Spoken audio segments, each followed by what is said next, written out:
Mechanical engineers. Okay, இவங்க யாரு? Mechanical engineers.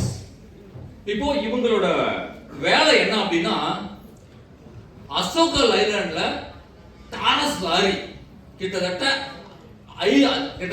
50 ton மணலையும் கல்லையும் எடுத்துன்னு போற அளவுக்கு லாரியை தயாரிக்கிறதுக்கு டிசைன் பண்றாங்க. ஒரு லாரியோட மதிப்பு 2.5 கோடி, 1.5 கோடி, 3 கோடி. அந்த மாதிரி ஒரு வருஷத்துக்கு லட்சக்கணக்கான லாரியை தயாரிக்கணும். நல்லா தெரிஞ்சுக்கோங்க, லட்சக்கணக்கான லாரியை இவங்க தயாரிக்கணும். இவங்க 2 பேர் இவங்க தயாரிக்க தான் இவங்களோட வேலை. ஓகேவா? தம்பி மொபைல் நோண்டிட்டு இருக்கு, வந்து வா, நீ வந்து வா. ஓகே ஓகே, நீ வந்து வா. இந்த பையன் என்ன பண்றான் அப்படின்னா, வாங்க, இந்த பையன் என்ன பண்றான் அப்படின்னா, இவங்க எல்லாம் மெக்கானிக்கல் ஞாபகம் போயிடுங்க, நீங்க மெக்கானிக்கல் இன்ஜினியர். இப்போ வந்து இவர் வந்து அசோகா லைலாண்ட் கம்பெனி ஓனர், இவர் வந்து பாத்தீங்கன்னா ஜிஎம், இவர் வந்து பாத்தீங்கன்னா சூப்பர்வைசர், இவங்க தான் எம்ப்ளாயிஸ். எம்ப்ளாயிஸ் 4 பேர் கூட வந்து இருக்கலாம், தப்பு இல்லை. இப்போ இவங்க எல்லாமே தான் தயாரிக்கிறது. இவர் தான் கம்பெனி டிசைன், லாரியை டிசைன் பண்றாரு, எல்லாமே மெக்கானிக் தயாரிக்கிறாங்க, இவர் தான் ஆர்டர் போற, எல்லாம் தயாரிக்கிறாங்க, எல்லாம் ஓகே, கம்பெனிக்கு வந்து எல்லாம் ஓகே. இப்போ இந்த பையன் என்ன தெரியுமா பண்றான், சின்ன வயசுல இருந்தே இந்த பையன் என்ன தெரியுமா பண்றான், கிரிக்கெட் விளையாட்டு போயிடுறான். இவன் படிக்கிறது, இப்போ இவங்க அம்மா தாலியை வச்சு படிக்க வைக்கிறாங்க. இவங்க வந்து எல்லாம் என்னென்னத்தை வைக்கும், கிட்னி வச்சு ஏதாவது படிக்கிறான்னு வச்சுக்கலாம், புரியுதுங்களா? பட் ஆனால் இவன் என்ன பண்றான்னா, எப்போ பாரு கிரிக்கெட், ஊர்ல எப்படி கோரிக்கு பையன் கிரிக்கெட் ஆடி சுத்து பாரு அப்படின்னு. அப்புறம் கிரிக்கெட் விளையாடும் போது இந்த பையன் என்ன பண்றான், ரயில்வே கிரிக்கெட் செலக்ட் ஆயிடுறான். அந்த பையன் எங்க இருக்கா, ரயில்வே கிரிக்கெட் செலக்ட் ஆகி அதுக்கப்புறம் ரஞ்சி ட்ரோஃபி செலக்ட் ஆயிடுறான். அப்புறம் பாத்தீங்கன்னா இவங்க இந்தியன் டீமுக்கு கிரிக்கெட் ஆட வந்துட்டான். பாகிஸ்தான் கூட சேர்ந்து 150 ரன் அடிக்கிறான். 150 ரன் ஃபேமஸ் ஆயிடுறான். இப்போ முதல் நாளைக்கு ஒரு வருத்தம் ஆகி போச்சு, சார் என்னையா இது, ஏற்கனவே டாடா கம்பெனிக்காரன் லாரி தயாரிக்க ஆரம்பிச்சிட்டான், மஹேந்திரா கம்பெனிக்காரன் லாரி தயாரிக்க ஆரம்பிச்சிட்டான், எல்லாம் லாரி தயாரிக்க ஆரம்பிச்சிட்டான், நம்ம கம்பெனி எப்படி விற்கணுமே அப்படின்னு சொல்லிட்டு என்ன பண்ணா, ஜிஎம் கிட்ட கேட்கறது. ஜிஎம் சொல்றாரு, சார் எனக்கு ஒரு நல்ல ஐடியா இருக்குது, சார். இப்போ ஒரு பையன் வந்து அதிகம் முடி வச்சு இந்த மாதிரி நம்ம சும்மா வந்து லாரி எத்தனை கோடி தயாரிச்சாலும் வேலை ஆகிறதில்ல, நம்ம லாரியை நிறைய வியாபாரம் பண்ணோம்னா விளம்பரம் பண்ணணும்.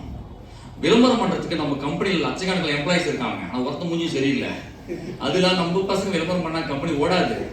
அப்ப நம்ம என்ன பண்ணலாம்னா, சார் ஒரு பையன் இப்பதான் கிரிக்கெட் விளையாட வந்திருக்கான், அந்த பையனை வச்சு நம்ம விளம்பரம் பண்ணலாம் சார். அந்த பையன் பேர் என்ன, அவன் தான் MS தோனி, அவனை வச்சு நம்ம விளம்பரம் பண்ணலாம் சார். அவன் தான் பாகிஸ்தான் கூட 150 ரன் அடிச்சிருக்கான் சார். அவன் அது மட்டும் இல்ல, இப்போ வேர்ல்டு கப் ஒரு ஜெயிச்சிருக்கான், 2020 வேர்ல்டு கப் ஃபர்ஸ்ட் கேப்டனா வந்து வேர்ல்டு கப் ஜெயிச்சு ஒரே ஆள் இந்தியாவில் அவன் தான் சார். அவனை மொத்தம் நம்மளோட பிராண்ட் அம்பாசிடர் ஆக்கிட்டோம்னா நம்ம ஜெயிச்சிடலாம் சார். இவர் கேட்கறாரு, அதெல்லாம் ஓகேப்பா, அதெல்லாம் ஓகே. அவன் எவ்வளவு கேட்பான், ஒன்றும் இல்லை சார், அவனுக்கு ஜஸ்ட் 6 மாசத்துக்கு ஒரு 100 கோடி கொடுத்தா போதும் சார். எவ்வளவு? 6 மாசத்துக்கு 100 கோடி கொடுத்தா போதும். நல்லா கேட்டுக்கோங்க, இந்த கம்பெனி எவ்வளவு எம்ப்ளாயிஸ் இருப்பாங்க, லட்சக்கணக்கான எம்ப்ளாயிஸ் இருப்பாங்க, எல்லாமே எஜுகேட்டட், அவ்வளவு பெரிய லாரி உருவாக்குறாங்க, அவ்வளவு பெரிய மார்க்கெட்டை கிரியேட் பண்றாங்க.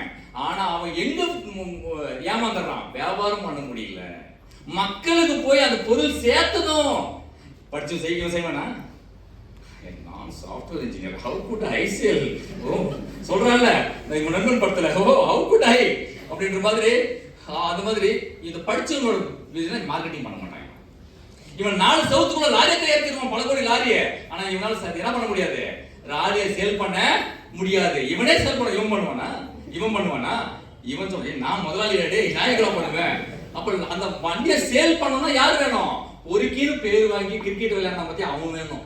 இப்ப இந்த பையன் பொறுக்கின்னு விளையாடி ஸ்கூலுக்கு போகாம காலேஜுக்கு போடாம அங்கங்க போய் கிரிக்கெட் விளையாடிட்டு இவனுக்கு 6 மாசத்துக்கு 100 கோடி, இவனுக்கு 1 மாசத்துக்கு 30,000 ரூபாய்.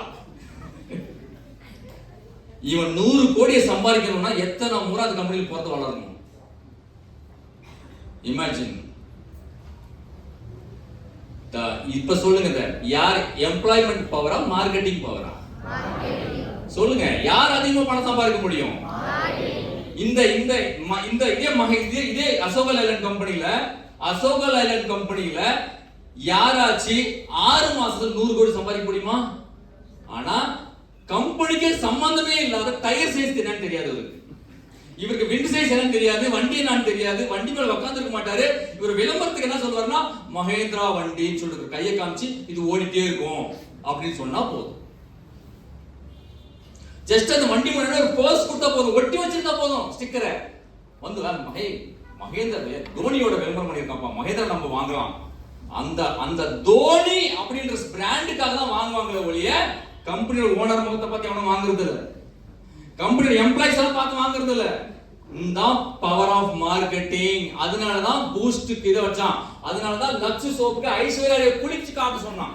இப்படிதான் குளிக்கிறது, சோப் இப்படி போடணுமா, அப்படி குளிச்சாதான் காட்டினான் ஐஸ்வர்யா கால ஒரு காலத்துல. நம்மளால குளிக்க தெரியாது, கல் எடுத்து தேய்ச்சிக்குவாங்க. அப்ப ஐஸ்வர்யா தான் வந்து சோப் இப்படி போடணும், அப்படியே போட்டுவாங்க. The power of marketing. Imagine பண்ணி பாருங்க, காலம் பூரா போய் இந்த மாதிரி அடிமையா இருக்க போறீங்க 30,000-40,000க்கு, இல்ல வந்து இந்த மாதிரி சம்பாதிக்க போறீங்களா? நீங்க இமேஜின் பண்ணுங்க. இதுதான் டிஃபரண்ட் பிட்வீன் ஒரு இன்டர்வியூ போனா நம்ம எப்படி பேசணும், நம்ம எப்படி ஸ்மார்ட்டா ஒர்க் பண்ணணும், இது எல்லாமே தெரிஞ்சுக்கணும்னா நீங்க டியூஸ் அவுட் வந்தா மட்டும் தான் முடியும். அதே மாதிரி அப்பா அம்மா கிட்ட பகைச்சுட்டுலாம் வராதீங்க, பர்மிஷன் வாங்கிட்டு வருவாங்க, கொடுக்க மாட்டாங்க இருந்தாலே வாங்க. புரியுதுங்களா? என்னால வீட்டு விட்டு துரத்தாங்க, தொழில் பண்ணாதரா அப்படின்னு.